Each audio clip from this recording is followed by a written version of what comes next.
পহেলা বৈশাখ প্রতিটি বাঙালির প্রাণের উৎসব। ঘরে ঘরে বেজে উঠুক বৈশাখের ডামাডোল। আনন্দ লোকে, মঙ্গল আলোকে, সত্য সুন্দর বৈশাখের আহ্বান বয়ে আনুক আমাদের জীবনে শান্তি আর শুভ বার্তা।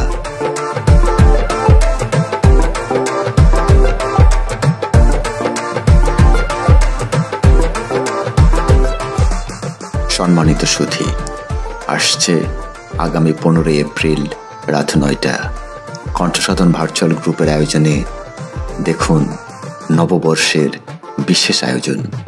চোখ রাখুন কণ্ঠসাধন ভার্চুয়াল মঞ্চের ফেসবুক পাতা ও ইউটিউব চ্যানেলে।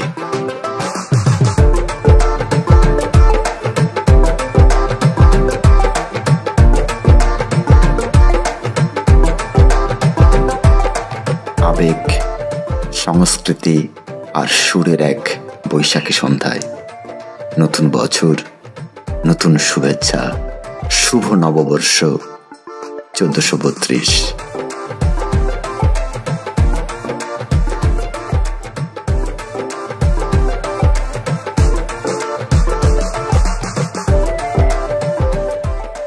আগামী 15 এপ্রিল রাত 9টা।